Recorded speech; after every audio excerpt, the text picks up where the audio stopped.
Hello again, and for the new faces, a very warm welcome to the Transport and Climate Change Week of 2022. My name is Nadja Tega. I'm your host for the day. Maybe you've seen us in the morning, but for the audience from Latin America, great to meet you. I'll be guiding you through the day. I'm usually a transport advisor, but today trying myself as a host. And I'm very, very happy to welcome you all on site for the first time in 2 years. We're very, very excited to have you all here. And of course, a warm welcome to you, esteemed participants online. We will have now more participants from Latin America, so it's important that you know that there will be translation available. We have a live stream, and it's translated in Spanish right now. You should be able to access the live stream right next to the agenda, all the items, all the buttons on the platform. And well, the Transport and Climate Change Week is all about exchange. We are exchanging among peers. We are sharing lessons learned, best practices, our ideas for innovation, everything we can do to reduce emissions in the transport sector and make the sector more sustainable. And to be able to do so, we are meeting here now for the third time in Berlin, or actually the second time virtual and now hybrid, but also in Berlin.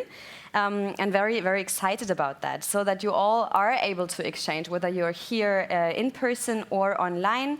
Make sure to use the platform, use the translation, as I mentioned before, and also use the chat function. I'll be asking you throughout to post your questions online and here on site.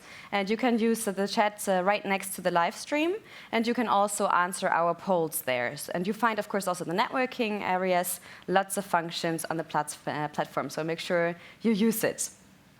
Well, also to engage, you can go on social media, you can use our hashtags, Transport Week 22 and We Change Transport. Yeah, and let's dive right in. We will start today, or we will talk now in this session about what we've done so far in the last 3 days. So this session is about impulses that we have gathered in the last 3 days.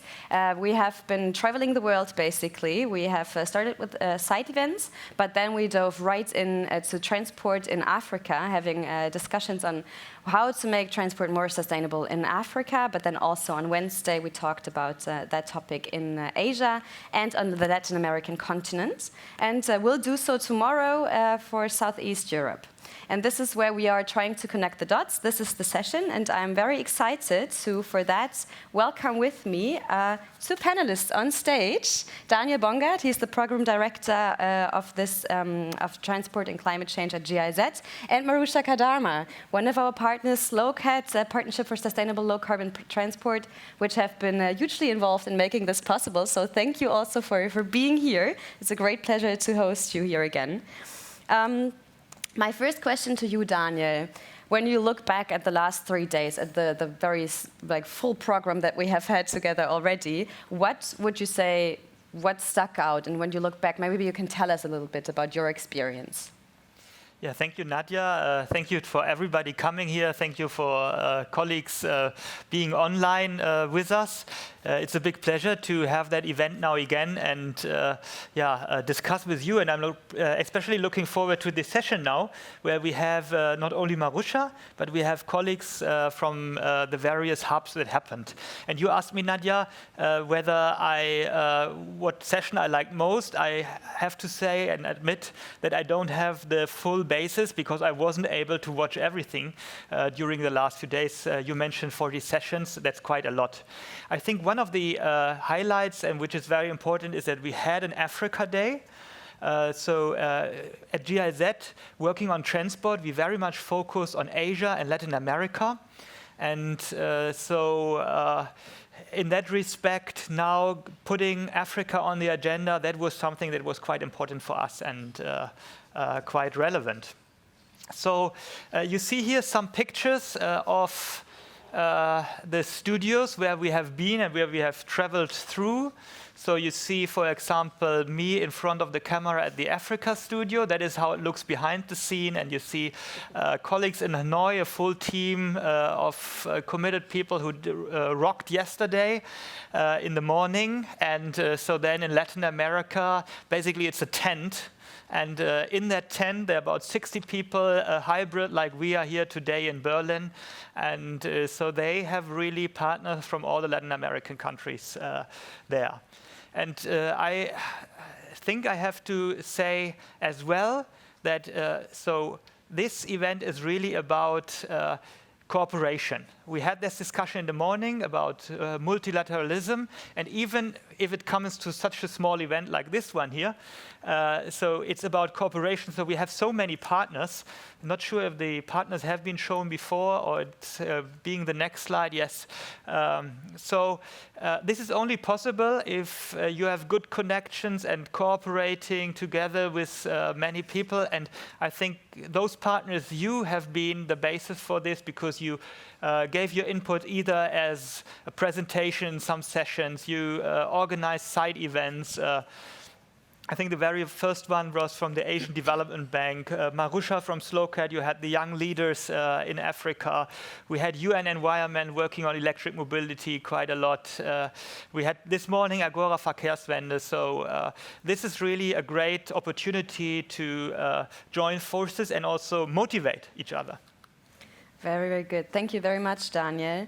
You showed the logo. We saw how we cannot do this together, how GIZ is doing that with many partners, and one stands here on stage from SLOCAT, Maruxa.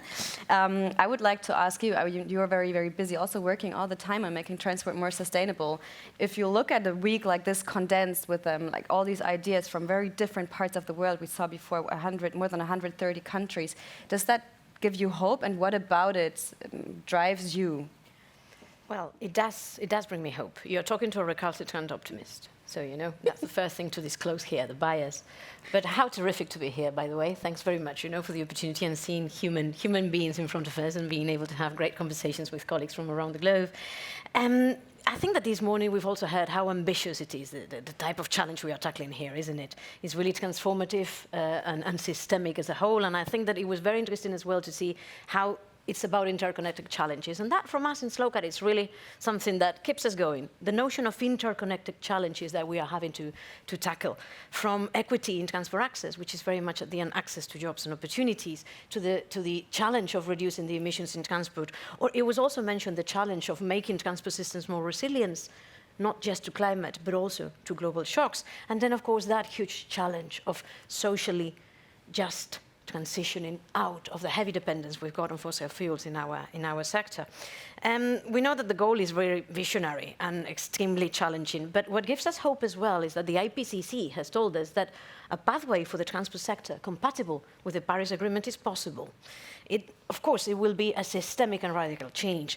And precisely, I've just brought 3 slides quickly to show you a couple of things here. I don't know if the audience can now see the slides or not. I can see, brilliant, I can see it now there. And actually, you know, we talk about transforming the sector, but it's not the first time that transport has transformed over the centuries. There's been a serial sequence of transformations that were pretty massive, you know, over the past centuries, from horsepower to coal to oil, to then the containers in the 60s, to then low-cost flights and freight, online shopping, you know, provoking all that as well. So let me move now a bit to, of course, however, what we face now, compared perhaps to previous centuries, is that it's very wide, it's systemic what we're having here.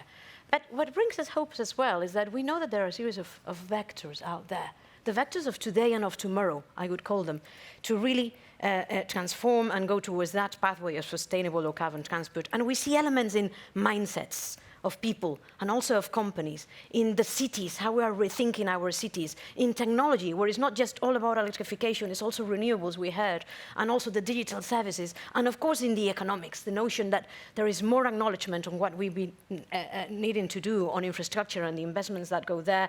There was a lot of conversation this morning as well about the carbon pricing, I could say fair pricing in general, and the fossil fuel subsidies. It's something that we know in our sector we have to deal with.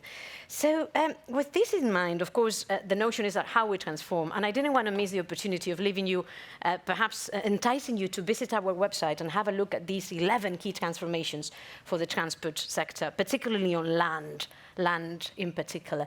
It's something that we put together jointly with the FIA Foundation, WRI, Mobilize Your City and ITDP, and thanks to having Stephanie Somm at the helm of the elaboration. She's here in the room with us. And actually, these key transformations are trying to tell us the story of what can we do and how the transformation of transport is linked to wider societal and economic transformations. So, if I may, what is the importance really of the global exchange of knowledge and the peer-to-peer learning? I think that I'm just going to pick up some of the things we were said this morning and perhaps rephrase them. Collaboration at that global level on knowledge and exchange and learning is essential to risk sharing and turning that notion of risk into how we nourish political will and the right ambition. It's also about the critical mass, really bringing together a critical mass that then nourishes, as we heard this morning, bilateral cooperation, plurilateralism, multilateralism, and so on. It's also about systemic thinking, because we got to connect not only the different modes of transport, but also with the health community, the renewables community, urban sustainability, rural development. And then it's also about producing policy that is based on data. Data-based policy making. And last but not least, this knowledge and this exchange at the global level is also essential to inform the discussions about the right type of infrastructure that we actually need to make the transformation. So this is a bit of thought from us from SLOCAT of what makes us very positive and optimistic about what is out there, though we of course do not disregard the massive beggar of the challenge and the transformation. I really, really love how you mention and list everything that makes decarbonizing transport so challenging, just to say then that is exactly what drives you. That gives me hope, actually. We will hear from correspondents about what we have been discussing. All these topics that you mentioned, I think, have been coming up, and I'm very eager actually to find out the perspectives of the different days. But before that, I would like to ask you what you're expecting from the correspondents that we are bringing actually on the panel right now. What do you think? What can we expect for the next hour? Whoever wants to go first. I think it's going to be very exciting to see how there are certain common threads that cut across the different regions, and then also the specificities of that. And me personally, I'm expecting the impulse, really that impulse, to then bring it back home to the team as well, and see how we connect the regional realities to the global conversations, because we are very much about bringing the voice of the movement into the multilateral spaces. So for us, it's essential to know what is going on in the regions. For me, it will be interesting to see what will be the topics that we have very similar in all the different world regions, and where we have also the differences. Yeah, I think that will be quite good. Great, thank you. But before we actually bring the correspondents on stage and online, we want to ask you, where do you come from? We are very, very curious to know where you're watching us from.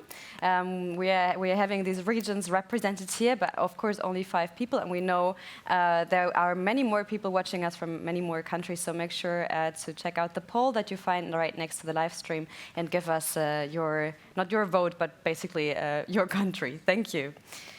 So yeah, like I said before, we are taking a trip around the world in this Transport and Climate Change Week, and we want to give the chance to 4 correspondents to tell us what they have learned and also what they are actually still waiting for.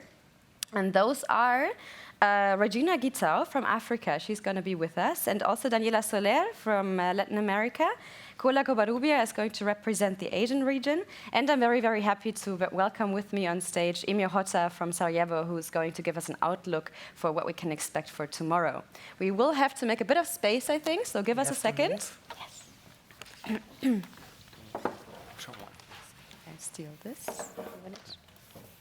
Thank you. Okay, perfect. Great to welcome you here. Let's dive right in. Maybe we can see the panelists. Can you maybe show us who's with us online now that we are complete on stage?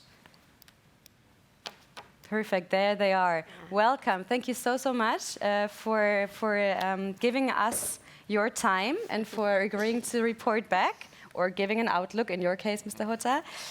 Let's dive right in, actually. I would really like to direct myself at Regina first, from Africa. Welcome, Regina, great to have you here.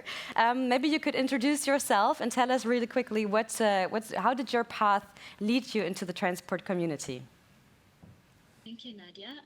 Hello, everyone. My name is Regina Gitau. I'm an urban planner based in Nairobi, Kenya, and I work in the private sector. I'm currently working with Salute Spatial Solutions, where I'm providing my services in policy analysis and plan formulation for various urban centers and neighborhoods in the country. How my path led me to the transport sector. During my undergrad studies, I had to undergo an industry attachment where I was attached at Kenya Urban Roads Authority.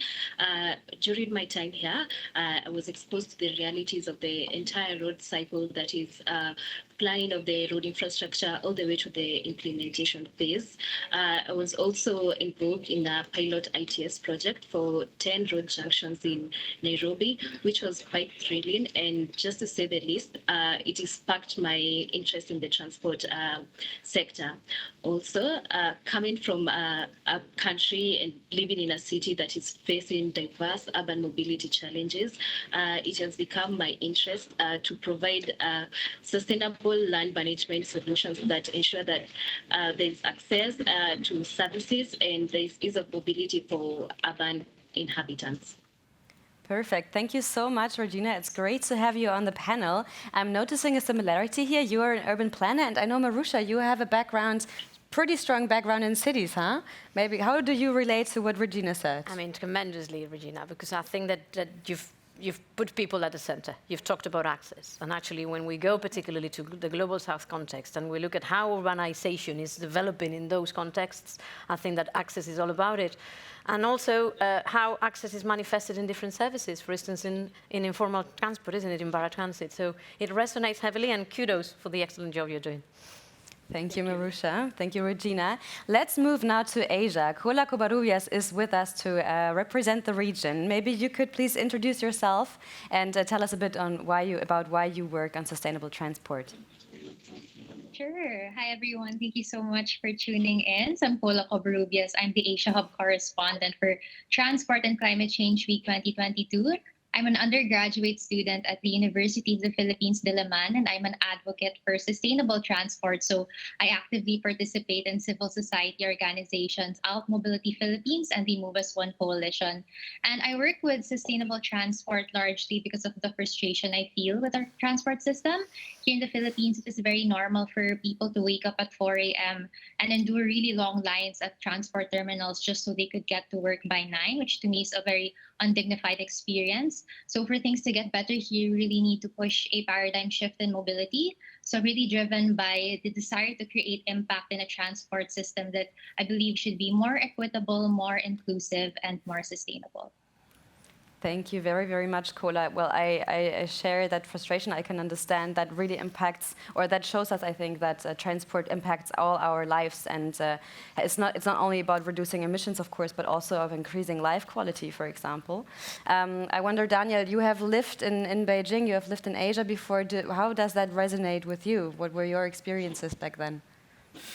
I don't want to tell you about all my experiences there, but I think it's really fascinating and great to see and have someone like Kola here from the civil society perspective. And so with you and your perspectives on Asia, I think that's really great. And you mentioned the active mobility, how to move in the cities, the public transport aspects. And I think that is something which maybe in Asia, where this hub relates to, many of us know the big mega cities and the problems there, but there are so many smaller cities where also the people start motorizing, start working on the solutions for that. And I think this I will be very curious about to get your civil society perspective on this and what's the differences in all the different parts there. Thank you, Daniel. And now I would like to hand over the word to our last online correspondent. That is Daniela Soler, who's, I think, reporting from Bogota, from the hub that we had there yesterday. Maybe you could introduce yourself and tell us what led you to work in transport. Well, hello. Thank you for having me today. Good morning for me. Good afternoon. Good evening for you. Well, yes, it's been a very thorough week here in Bogota. Well, I'm an electrical civil engineer, so I'm a little bit further from the transport sector at this start. But I started working on energy sector, specifically on how the electric power systems work and how they energize everything, but not everything just yet. I witnessed and I participate actively in how the renewables took over the generation of energy, the power systems, and to figure out the next step for me was easy. I mean, I think that this gave us hope of a more sustainable way of generation of energy. So when you see how the transport sector uses the energy and how this energy is produced by fossil fuels, it's obvious that you have to put those two things together. I mean, so I'm very passionate about how this new technology will serve us and how these electric wheel computers, batteries will transport people and goods, and also will serve as a backup for the electrical power systems. And once I started working on the transportation, I have learned so much of this sector. And from the energy point of view, I just fell in love with the electrification, with the goal of helping to fight climate change at the end. Great, thank you so much. I really appreciate that we have this very different perspective here, that you coming from the energy sector really reminds me of what you said before, Maruxa, of linking those sectors, energy, renewable energy as a prerequisite, right, for everything that we are trying to do. Absolutely. I mean, I have the pleasure of knowing firsthand the work that is being done. And I have to really salute my colleague. How lovely to see you again, really. It's phenomenal. Yeah, I mean, let's bring the figure here, you know, a sector that it's depending in 97% on fossil fuels. So it's like not even 4% of renewables in our sector. That says it all, I think. And this morning we also heard from our professor, he was reminding us that one of the lost opportunities was the renewable connection. So yeah, I mean, let's use perhaps the momentum behind electrification to really link it to renewables for one. So I very much salute the work that is being done there on that front. Great. Okay, and then last but not least, we come to Mr. Emir Hoxha on stage. What a pleasure to have you here from the delegation of Southeast Europe. Great to welcome you on stage. I give you the word to introduce yourself. Thank you very much. It's my big pleasure and to be here with all of you. And I have been in transport sector almost 2 decades, and I start my career in the road directorate. In that period of time, I construct and reconstruct many roads in Canton Sarajevo. In that period of time, 90% of all investment was in road infrastructure. And by moving to Ministry of the Transport, who is responsible for the most important field of the urban transport in our canton, we have a specific organization. And we are succeed together with our friends from GIZ, JICA, using the financing and funds from the EBRD, European Investment Bank. We are succeed to make one strategic shift to sustainable urban mobility. And now we are in situation that have 75% of all investment in public transport and sustainable urban mobility. And this is we are currently on the half of the way of our reforms, or our project, which we are which is some of them is in implementation, some of them is finished, but we are hope so that we will continue improvement in the next year. Great, thank you so much for being here. Yes, thank you. Daniel, GIZ is working a lot, I think, on urban mobility. Is there anything that jumps to mind that you would like to say to Emir? Yeah, no, it's great to have you here, and thank you for coming and joining, and also with the all delegation coming. I think so. We don't only have kind of a mixture of different continents here. We also have a very good mixture of, I think, different backgrounds and experiences on this panel. And I think the practitioners working on the ground and really knowing what it means to transform transport system and to change these type of investments. I think that's important. And for us as GIZ, I think urban mobility and urban transport has been at the heart of our topics that we were supporting, because we very much can link the climate agenda on the one hand with the sustainable development agenda on the other hand. In cities, I think really it comes together. We want to have livable cities, better city, healthy cities where people can access their jobs and the healthcare and schools and so on. So it's really very good and obvious to work together in partnership and share the experiences. To us to can implement some project, you know, and I especially want to emphasize that our first sustainable urban mobility plan is financing by GIZ, but not only for Sarajevo, but for all 6 cities in region in different support, GIZ support. Perfect. Yeah. Thank you. I'm sure we will hear more about that tomorrow, but I'll ask you more about that in a second. First, let's finally move actually to reporting, to hearing about what has been happening in the last 3 days. So Regina, maybe you want to tell us about what happened on Tuesday when we had this day focusing on transport in Africa. Thank you, Nadia. Obviously, Africa Day was a huge success, and that couldn't have been made possible without our great partners such as UNEP, ITDP, WRI, and MYC, just to mention a few. The day was packed with 4 interactive workshops, country spotlight, a high-level panel discussion. There was also a private sector showcase and a controversy debate. The hot topics and my key takeaways from the day were: 1 was active mobility, and obviously Africa is a walking city, and it is important that we invest in Africa in walking and cycling infrastructure for more inclusive mobility in our cities. However, it was made clear that there's still minimal investment and policy regarding non-motorized and active transportation in Africa.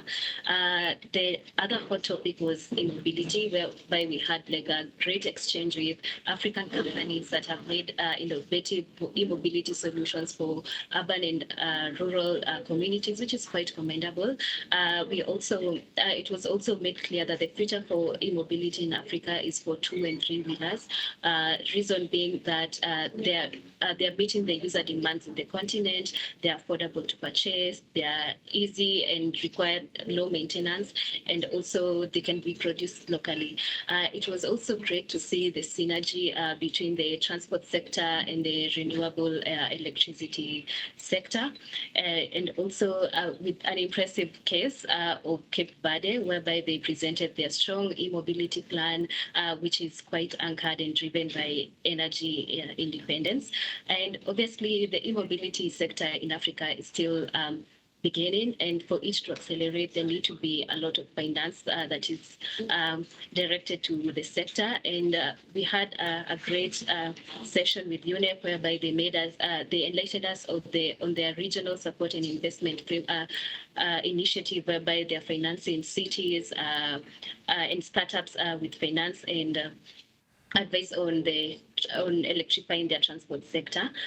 On the country spotlight and the high-level discussion, it was great to see the awareness of city and national governments on the need to integrate transport and climate change strategies and policies to the energy sector for the overall development of the transport sector, and also to reduce car dependency in the continent through providing affordable and more safe mobility options. There was also an emphasis on the need for more collaboration and engaging stakeholders across all government levels, from the national, city, and local government, for more and better implementation of transport and climate change strategies. Obviously, we can't undermine the part that the private sector is playing in this journey towards a low carbon transport sector. And the private sector showcase, we had an exchange with young African innovators who made sustainable mobility their business case.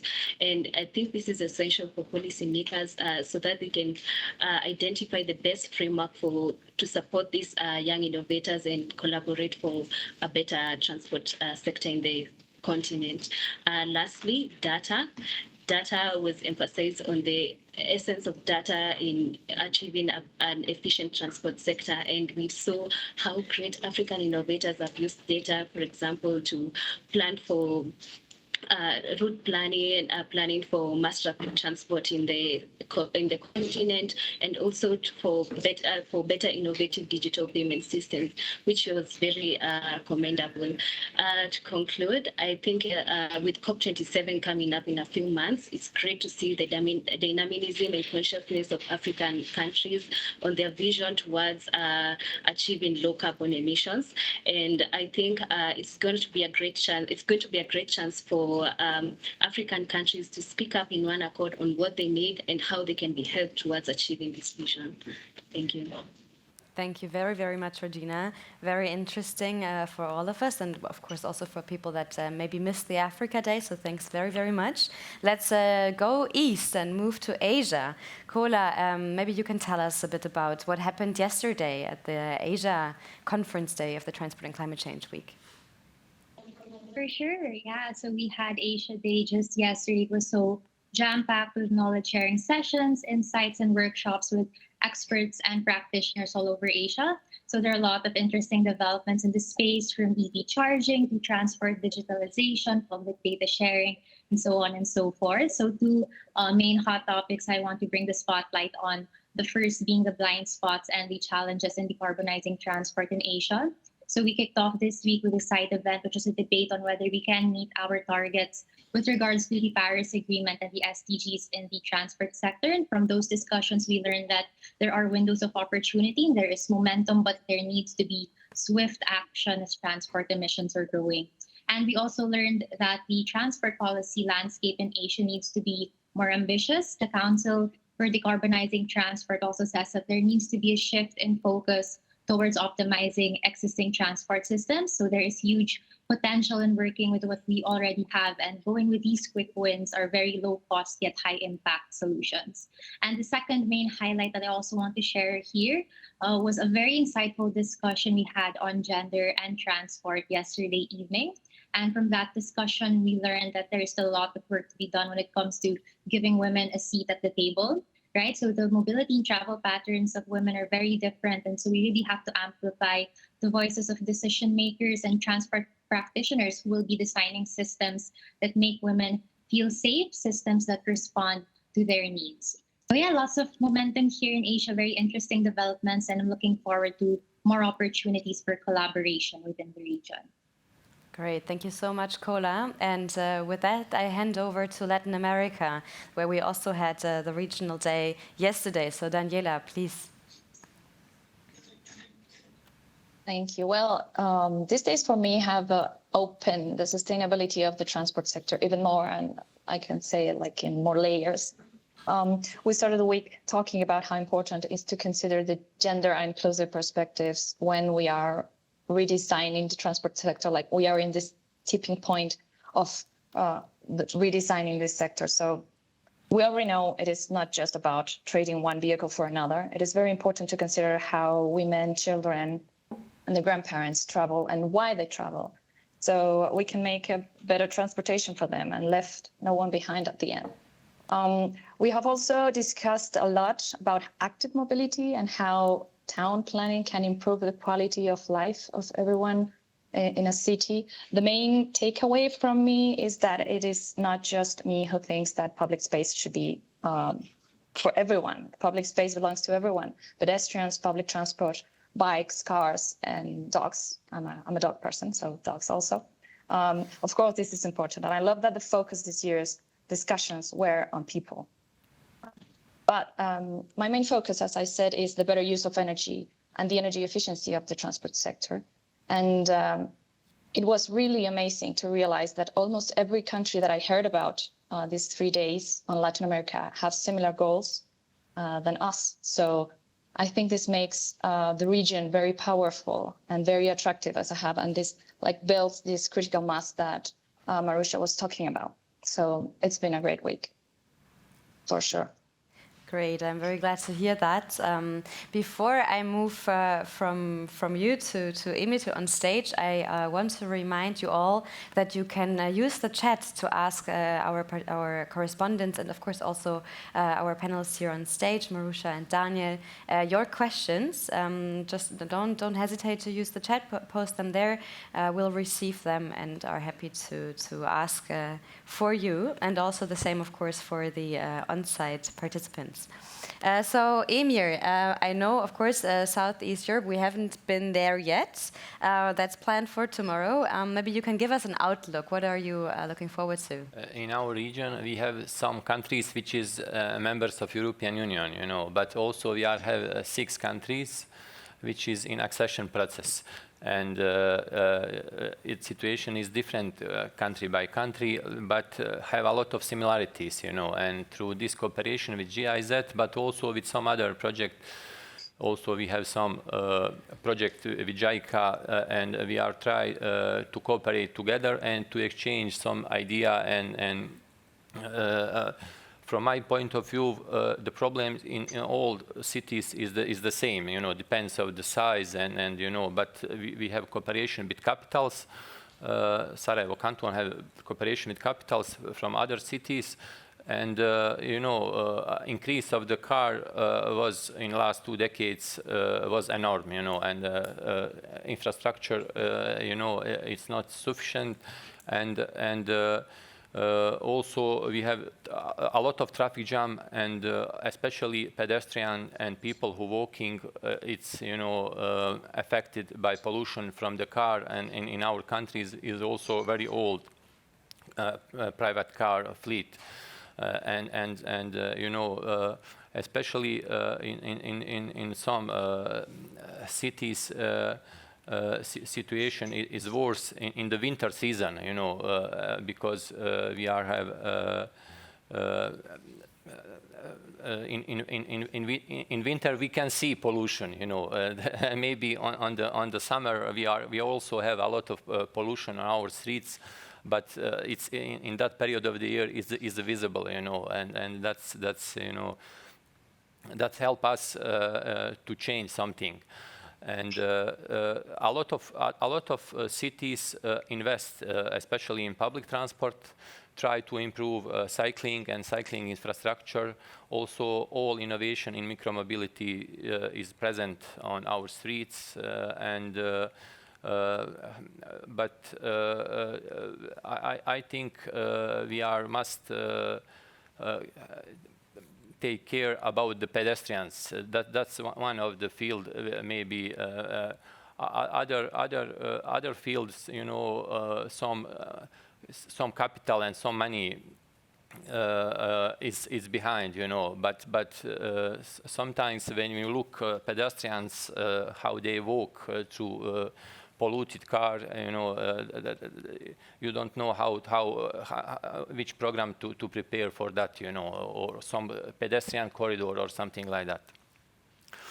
I think the biggest challenge is communication with citizens of this necessity of these changes, you know, especially about the regulation about the private car, you know. That's I think the biggest challenge, and we first must improve our public transport. Here in Berlin, you have excellent public transport and alternative mode of transport, and you can easy, you know, maybe, but I don't know, you know, it depends.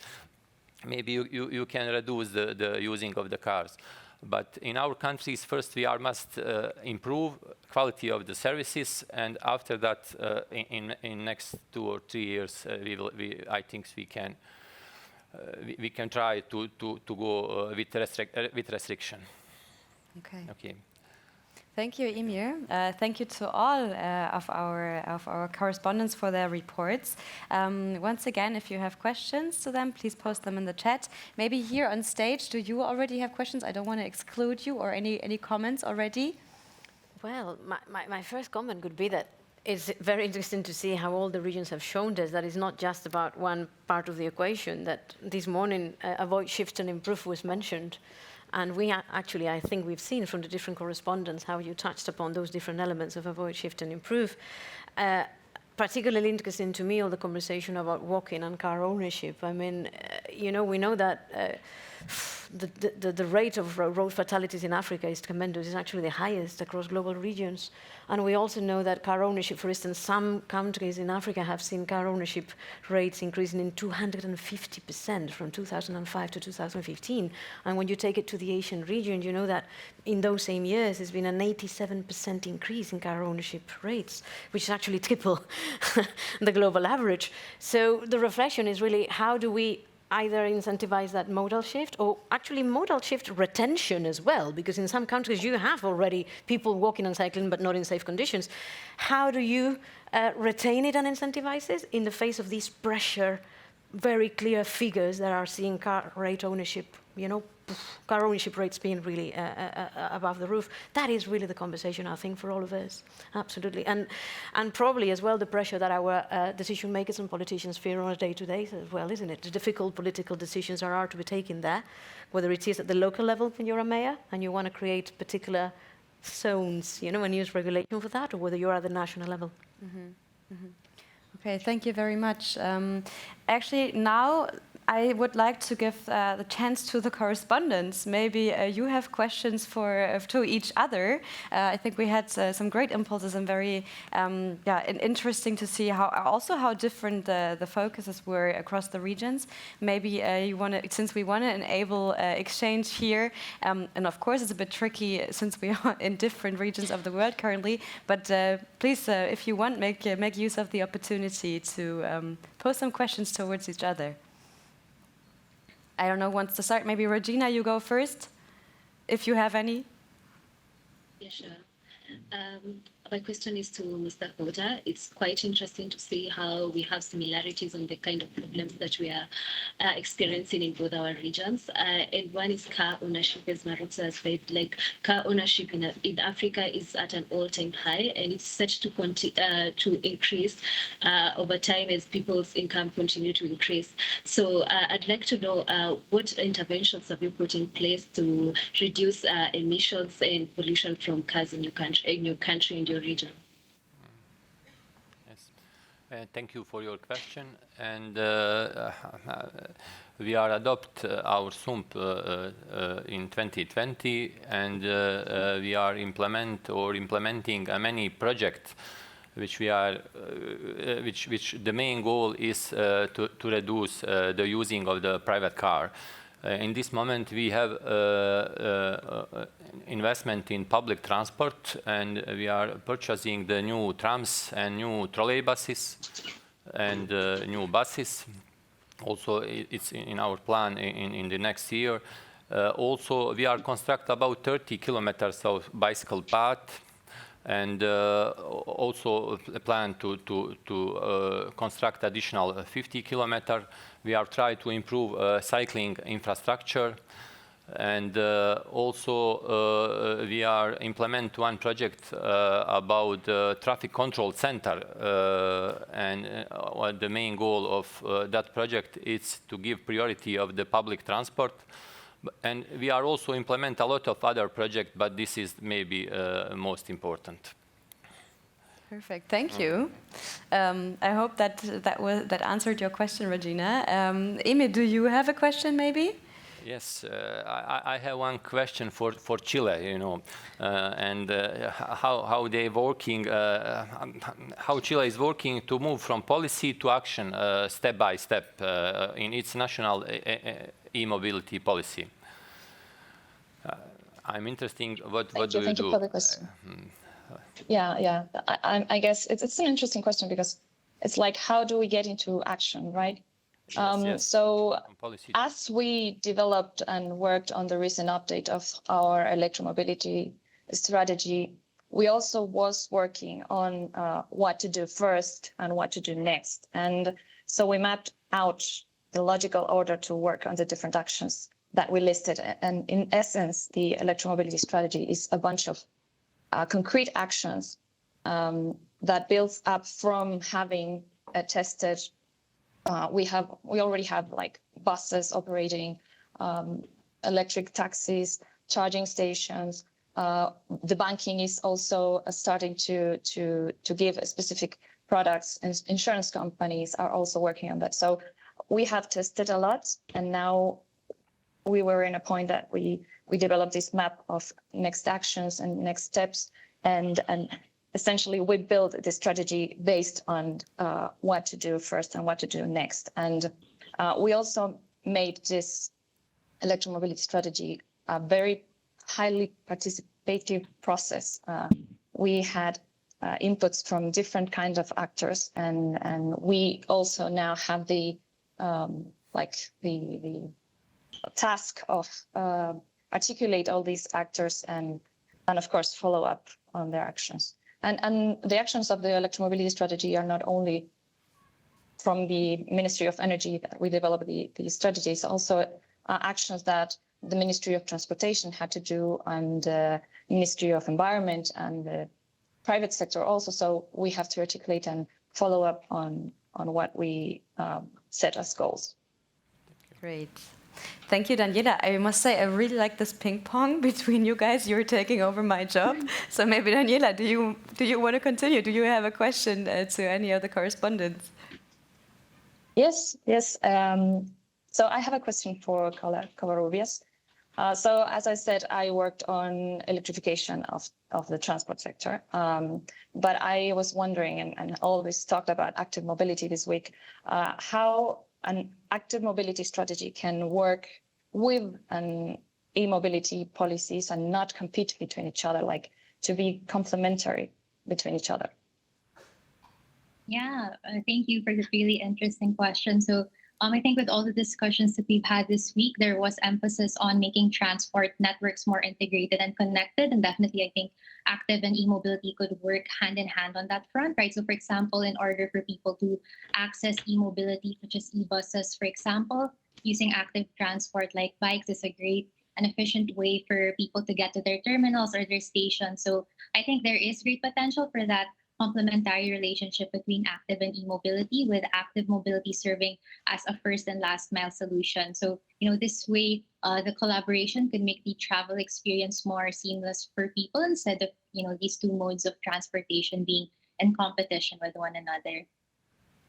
Great, thank you, Kola. Maybe you want to complete the round and ask a question as well. Yeah, so for Regina, I just want to ask, what does the roadmap look like for Africa in ensuring that there is prioritization of active mobility in the region? Thank you, Kola, for that question. It's actually a really good question. What's the roadmap for Africa on active mobility? We have development partners who have already created a roadmap for financing NMT and active mobility projects. For example, such projects NMT in Addis Ababa and the bike sharing system in Cairo. We also have an upcoming Pan-African action plan for active mobility with the nemesis PAPAM, which is not only going to raise the profile for NMT in Africa, but also be used as an incentive for sourcing financing for active mobility projects. Perfect. Thank you, Regina. I actually saw that we had a question from the audience that relates to what you were just saying. In the Africa Day, we had a session on active mobility, and you were just mentioning this bike sharing project in Cairo, and I think Cairo was also part of the session together with Ethiopia. The person online wants to know what did you take out from these examples? Is there anything that inspired you from Nairobi? You said in the beginning how Nairobi is, it can be complicated to be there as a pedestrian, to walk and cycle in the city, and to move around safely. So maybe anything that you took away from these workshops? Yeah, it's just the political will and government involvement in such projects. For example, in Cairo, the city government is responsible for city designs and procuring of the bikes. So I think what we can borrow from Nairobi is political willpower for the betterment of the lives of urban communities, and also government involvement in such projects. Great, thank you. I also, of course, want to give you the chance to raise your questions, esteemed participants here in Berlin with us, and also, of course, to the panel. If you have questions to our correspondents or any comments, then please speak up. I think so. There was a quite interesting comment regarding the cycling and walking infrastructure which was part of that conversation about political will. So I think having Imi here, it would be quite interesting how from your professional experiences being a decision maker in a city, is it about political will and what maybe else is needed? I must be honest, in the last period of time, when they can see in the air that pollution, they support all what's necessary to improve situation, And we are succeed to construct some infrastructure. Maybe we have some problem in Sarajevo with climate, which is we have a lot of cold months, but in the spring and summer and autumn, people use a lot, and also we have a sharing bike system, and year by year number of the bicycle it's higher, and people use for the recreation purpose, but also use to go on your job and use for your trips to your work. And I think situation improve, but depends. Some fleet cities have much better situation. I live in we are surrounding by the mountain, but we have one part of the city which is fleet, and we are trying to develop all infrastructure which is necessary. Also parking for bicycle is very important, because some people don't know. For car you have garage, for the bicycle, they use your space in your flat, and we must invest maybe to have some garage for the bicycle and something like that to improve all what's that people can use easily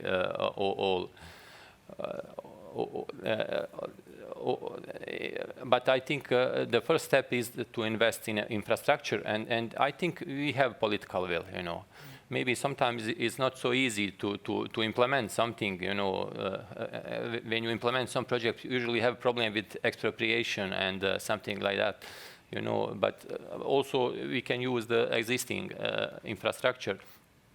But in case of the city of Sarajevo, I know also in Bosnia and Herzegovina, Banja Luka also work a lot, and so many other cities. I was a few days ago in Podgorica. I see that they also have a lot of cyclists on the street, and sometimes don't have line, but they use what they can. Okay, they use what they can. Sounds good. Once again, the chance to you, esteemed participants here on site. Oh, I see there is somebody that has a question. Marlon, please go ahead. Thank you. So some of the panelists mentioned mainstreaming gender in the transport sector. So I would like to ask if you've had any experience on collecting gender-specific data and analyzing that data. If anyone from the panelists want to share that. Thank you. Yes, I don't know who wants to take the question on gender mainstreaming. I think there was a gender session in Asia. Yeah, exactly. That is also a question that came from the online audience. So thank you, Marlon. Kola, maybe you mentioned before also that you worked on or looked at this gender perspective in Asia yesterday. Maybe you want to tell us a bit about that.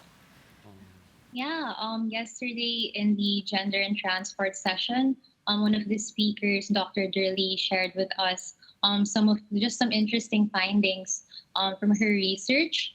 In Australia, she discovered that the women there, the mobility patterns of the women using their bike shares, they tend to not use the high-speed roads so much as compared to men. I think those patterns are really interesting and insightful. Those are things that we should look into whenever we design certain infrastructure, so that we could understand why they prefer certain roads or why they prefer certain routes, so that we could really understand why these certain infrastructures are more preferable to them. Great, thank you very, very much, Kola. Do we have further questions right now in the audience or online? Actually, I asked you before whether you could vote or tell us where you're from. I think we have some results already, so let's take a look while we give you a second to think of further questions. Maybe we can show the results of that poll before. Where do people actually come from that listen to us? Okay, I see. I have to look here in front. Of course, some come from Germany, but then also Brazil, France, Korea. It's very late already in Korea. Great effort. United Kingdom, Thailand. So we have the globe basically here. People from Kenya. So I think we are in Ghana. We are representing our audience quite well with our correspondents. That's really, really great to see and super, super interesting. So yeah, let those questions come. And otherwise, my question to you again. Do you have further questions towards each other? I see in the. Otherwise, I will move on and see in the chat from online. There is the question to Regina. Regina, you as an urban planner, what challenges and opportunities do you see when it comes to transport? You mentioned a few before, but when it comes to transport and city development in Nairobi. The challenges, first of all, is land. Currently, Nairobi is 100% urbanized, so having allocating additional land for better modes of transportation is a challenge. However, there's an opportunity for us to rethink on our road designs and how we are going to approach road designs in ensuring that we cater for the highest for the most needs and the road users in the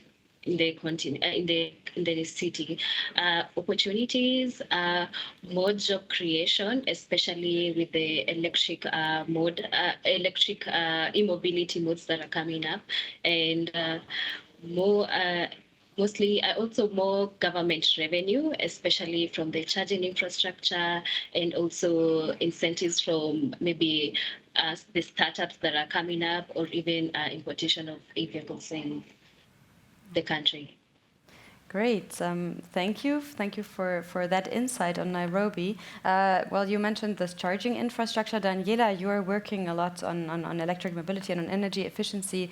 Somebody wants to know what barriers to electric mobility you see, what was maybe discussed yesterday for the region, but also for Chile specifically. Yeah, well, we talked about barriers, but we also talked about considering them like opportunities. Particularly in Chile, we are working with this holistic point of view that we have to develop and strengthen a lot of things at the same time. But I think that a main barrier today is mainly cultural. Like the technology is already there and it's available, but we have still to convince some people that it's already available, and of course we can say it's pricey, but in some cases it's already an economic case, like for example for buses and taxis and high intensity use fleets. So we have to help these people that can take advantage of this new technology to shift to electric mobility from the electromobility point of view. And in the charging infrastructure also there are some opportunities on like timing, for example. It's really slow to connect a charging point in Chile because of the relation with the distribution companies of electricity. So there's a lot to do there too. Well, that's a very, very practical example of what we heard before. Also, I think from you, Maruxa, how it's important to connect the stakeholders across levels, across even sectors. Do you want to comment on this already? I would love to, if I could comment on some of the aspects that have been coming up from the questions. I think that Regina mentioned land. I could say that it's what we need to combine probably is transport planning, land and building codes as well. Because if we are serious about electrification, those charging points are going to have to be somewhere. And if we don't look at building codes in cities, we're probably going to miss an opportunity there. Of course, I think that planning on all this is also transit-oriented development somehow, which to me, I think we haven't seen it so much in the conversation, but we know it's there. Something that is thought-provoking to me as well, connecting it to the conversations we had in the morning, is that we talk about short distances in cities, isn't it? Where you can have your services close enough and therefore you don't need to take a car. And that takes, for instance, a lot of hype right now in Europe with the 15-minute city. My thought is like, how do you make a 15-minute city happen in the Global South where cities are sprawling? Is there any risk of exclusion, you know, when you take a conversation about the 15-minute city, if you don't take it through the lens of the Global South? And I think that all these somehow connects with the question from the gentleman on the back on gender. Transit-oriented development is also about a woman feeling safe. There's a lot of data about that perception of safety that a woman has got when she wants to use public transit or walk or cycle. There's also, of course, the notion of the different uses that we do as women, isn't it, of public transport. Many women go with a stroller, with a baby, or with a lot of shopping, you know, and you don't move this in the same way if you're just carrying a small bag. And then the idea, I think, centrally here to your question about gender is that we don't have enough women employed in transport authorities, in transport operators, in transport planning. So that perspective is potentially missing, you know, from the very planning moment. Thanks for giving me the opportunity to comment. Of course, my pleasure. Actually, you mentioned gender here and how there are different mobility patterns for women. And Daniela, I think you told us that in Latin America you discussed that topic, right? Maybe you want to share a bit on what was discussed regarding equality, gender, and well, the challenges that come if you don't consider the needs of marginalized groups, but also maybe the elderly and so on. Yes, well, it has a lot to do with what Maruxa was saying.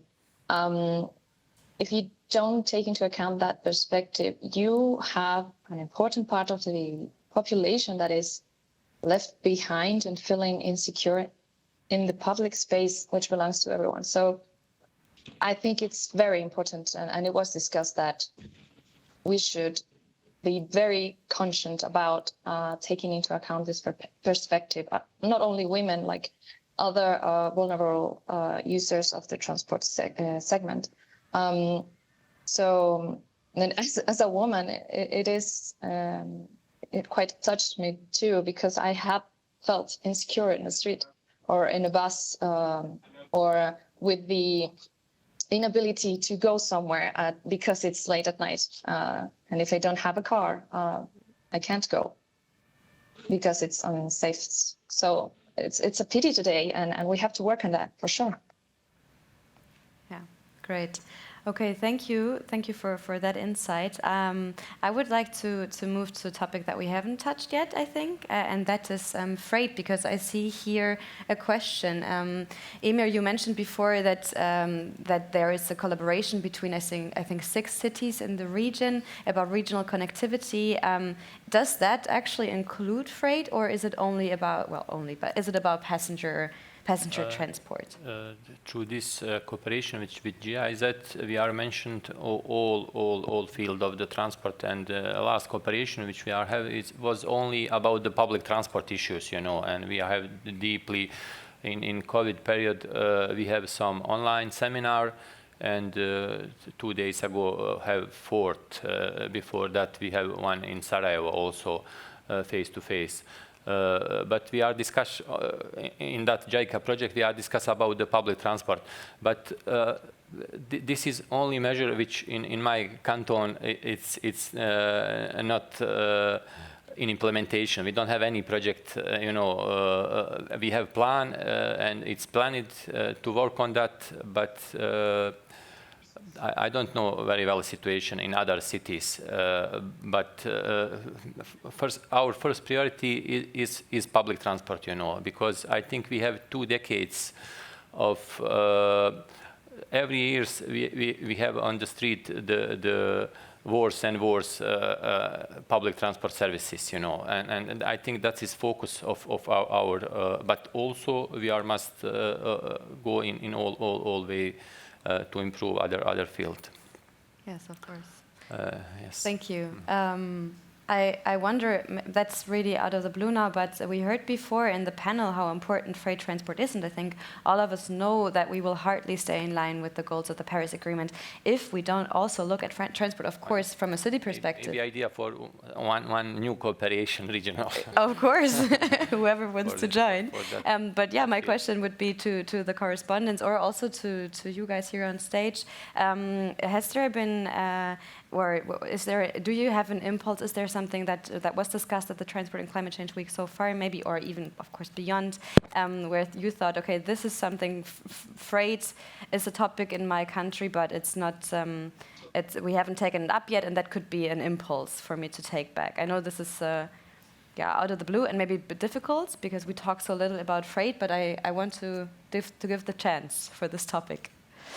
Do you look at me like you have something to say, Daniel? Yeah, of course, correspondence first, if there's anything from their background.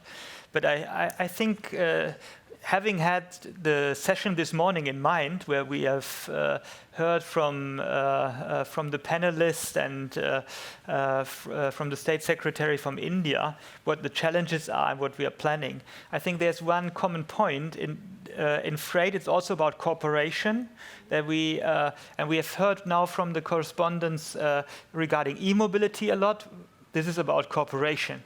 And we heard about active mobility, and in cities, you're doing an urban mobility plan, or have decided on urban mobility. I understand it basically an urban mobility plan is about cooperation, to discussing with all the different stakeholders what could be the measures, what could be the actions, where do we invest, and then also going in this. So I think that's maybe a common point, but of course I feel it's a different group of stakeholders and actors in the freight sector, and they may have not been in the room today here and maybe even during the last days, because we as GIZ, we haven't worked a lot on freight in the past. This is of course also because of the funding streams. We're not very much focusing on the freight topic as well, but rather on the. But so maybe in the future we need to convince somehow the donors and also the partners in the countries to say, okay, freight is also part of the play, and we need to look at this. So how can we transform this? I think we should have asked Ms. Schwenk this morning, maybe to. We should. To ask we missed the opportunity, actually. What their views are on it. Yeah, true. Well, maybe next time. So we take this back, I guess, maybe from this year's Transport and Climate Change Week, and take it up next year again. But actually, Daniel, that brings me to the question: when you listen to everything that is going on in the countries that we work in, what do you think Germany can learn? We heard from Ms. Schwenk this morning what Germany's plans are for decarbonizing its transport sector. And of course, this is not a one-way street, so what can we take back from what we've heard here from our correspondents, but also throughout the week so far? I should answer this. Well, Germany can. I think it would be interesting. I think so. I mean, you have the best overview, huh? I think Emir has been here now in Germany. So you arrived yesterday only. You already have something we could learn. I think you must follow India approach. Okay. Yes. Certainly. No, I think there are lots of things. I think transport is a sector in Germany that is really has been very difficult to decarbonize, and the policies, to decide on the policies, that's a challenge. It's exactly the same challenge as everywhere else in the world, what we have heard from the correspondents.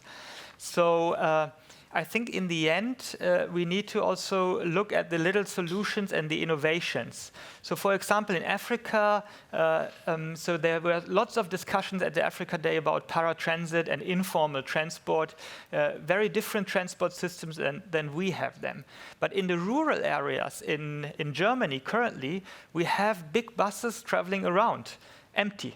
basically. Yeah, they are there for, of course, for providing basic mobility needs to the elderly, to maybe pupils in the morning. So in the morning the bus is crowded and full, but the rest of the day it's running around empty. And here we need to think about jointly. I think about the solutions that we heard from the startups in Africa, saying, okay, can we provide some transport needs with digital ways?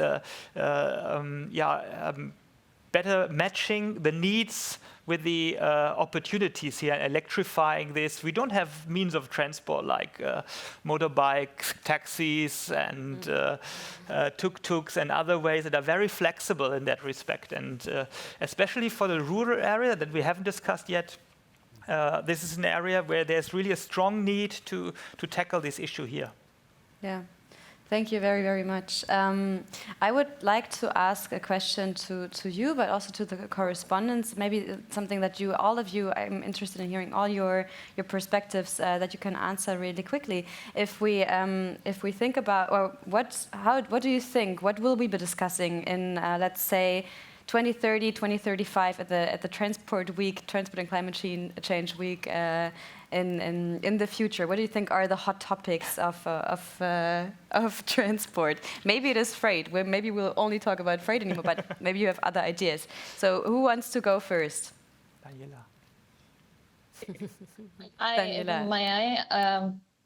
I think that in 2030, 2035, I hope that we have reached already the goals of not selling any more combustion engine vehicles, at least in the light duty and medium duty segments. So I think that a very important thing that we should be talking about is about what do we do with the residues, with the batteries, with the old cars. What are we going to do with, because they're not going to disappear as we reach these goals. So I think that, and I think that we should start talking about that today to have like solutions by the end of this decade.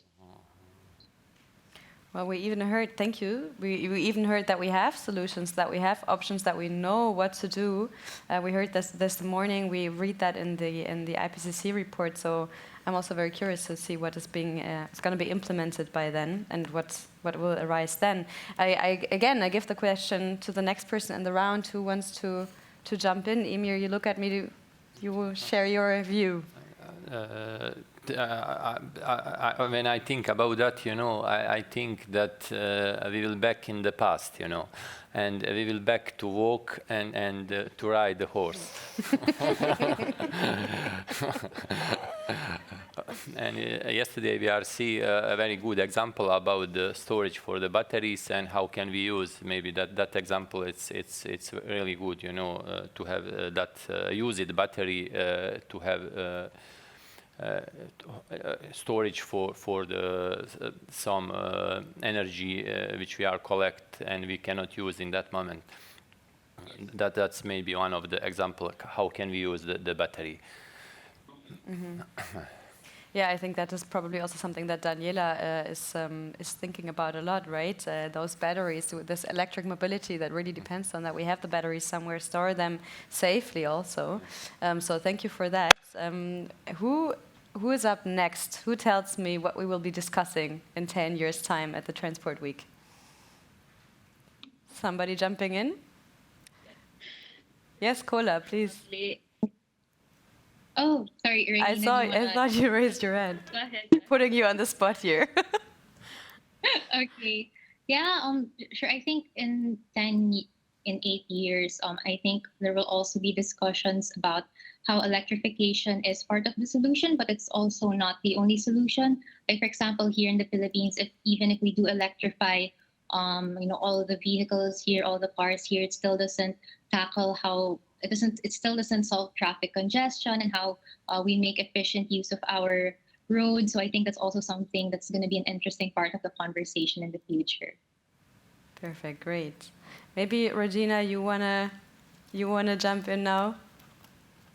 Yeah, I hope it doesn't sound upset or something, but by 2030, I'm sure like the digital age will have blown up. Probably we'll be discussing how we're gonna manufacture modes of transport that doesn't need human resource capacity. Okay. Perfect. Thank you so much. I think, yeah, you guys, panelists here, Maruxa, Daniel, you're here with me to wrap up this whole thing, to connect the dots, everything that we have heard. So also to you this question, what do you think we'll be discussing? And then also maybe tell us what synergies but differences also you have identified from everything that we have just heard. Wow. That's big a lot question, to I cover. know. I mean, I hope that in 10 years' time we're not going to be having the same conversations, but I know that there's people in this room who have been doing this for more than a decade, so they're probably going to tell me that there are still going to be, you know, the reality is that we will still be having the same conversations. I hope that we will be talking about how has car ownership peak been over the past 10 years, that we have reached to a peak, you know, of that car ownership rate. Some OECD countries are reaching that peak, so let's see if it goes beyond the OECD countries. I really hope that we could be discussing about how have we managed to turn public transport into a common good for the eyes of everybody, so we don't discuss that public transport needs to be absolutely prioritized. And then I hope that we would be looking at how do we solve and how we have resolved the geopolitics around electrification. Where are we going to access those minerals? How are we going to be sending second-hand electrified vehicles where? How are we going to be recycling those batteries? So I hope that we would be looking into those solutions. I mean, differences, wow, I don't know. For me, there's two clear messages here, is that really we need to prioritize action and investment in different ways that we've done in the past, through the lens of what social and environmental development they are living in a society as a whole, for future and for next generations. And then, to me, excuse me, but I really need to leave this message. How are we going to be ending fossil fuel subsidies in transport and putting those huge amounts of money into consolidating public transport, into infrastructure for walking and cycling that makes it safe and desirable, into resilient infrastructure also for freight transport, not only for passenger, and then, yeah, for the money put into taking the momentum on electrification towards an increased use of renewables and intermodality, putting electrification not only at the service of the private car, but really at the service of intermodality. So those are for me some messages, but it's been an absolute pleasure to be here. Thank you very much for the opportunity, and thanks to the correspondents. You've really allowed us to take a lot back home, I think, and reflect about what you are seeing in your regions. Amazing, Maruxa. Thank you so much. Daniel, also to you, the chance. Yeah, I would like to add a little bit on this from a different perspective. Starting with your first question, what I hope we would discuss would to not discuss anymore how to mitigate climate change, but how to build resilient transport systems, because some type of climate change we will, of course, experience. We already experience this now, but I fear that so we still have to discuss mitigation in 2030 and 2035 as well. And maybe climate change, this is the point where I would like to get back the discussion, because we have heard now all the experiences from the different regions and countries, and we have been very much on the ground. How to implement e-mobility, how to get into the charging structure, the charging infrastructure, how to look at the walking and cycling, how to implement urban mobility plans and shift investments into this. So this is really about implementation. I think this is what Transport Week is also about, to touch these questions.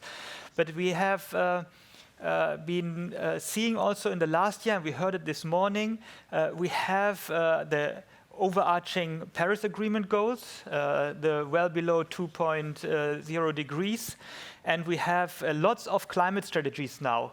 And to implement these targets, I think that would be really hard. And now with the net zero emission targets, I think that the discussion will be, so we have maybe not really realized yet what net zero really means. Net zero really means to get rid of all the fossil fuels. And how to get rid of all the fossil fuels? We need to have cities that use as less energy as possible. and we need to transform the full fleet. And not only here, we cannot export cars, internal combustion cars anymore, but we need to electrify the continent of Africa. Yeah? And so there's so many things and tasks that are related to the net zero.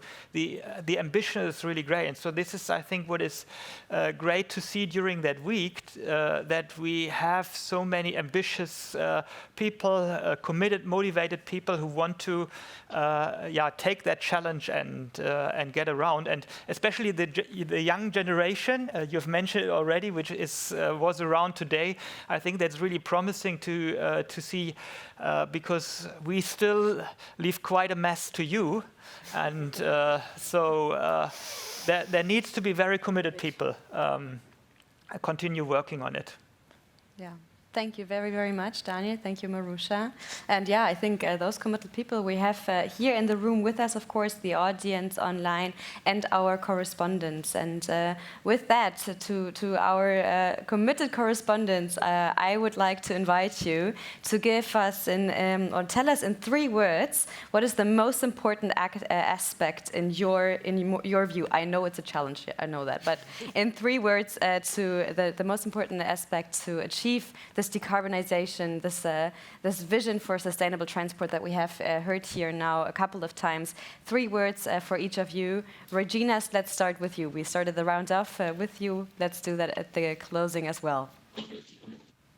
For me, the policy, collaboration, and finance. Policy, collaboration, and finance. Thank you. Okay, let's move to Asia Kola. Now your 3 words. For me, inclusion, urgency, and cooperation. Amazing. Thank you so much. And then Daniela. So I think it's collaboration, mindset change, and strong goals, like short phrases. Thank you. So collaboration is coming up quite a lot. And then lastly, Emir. My 3 words is public transport, traffic safety, and walking. Okay, we see your focus there as a real practitioner. Thank you very, very much. Thank you to you. Thank you to Maruxa and Daniel, to the correspondents, Regina, Kola, Daniela, and Emir. And to all of you, if you have 3 words that you want to share with us, do so. Use the chat to interact. And yeah, we'll wrap it up with this. We hope you enjoyed our little trying to connect the dots of the Transport and Climate Change Week program. Of course, we don't stop here. We have heard there is more program to come today and tomorrow, so stay tuned. And with that, we have a little extra for you, a little gimmick. We asked a poetry slammer to put into words what sustainable transport means for her. So we will have a little bit of a poetic input right now on some food for thought for you to enjoy in the live stream before we go into the networking break, where you can exchange with your peers and other participants. And then the last panel of the day about active mobility. So enjoy.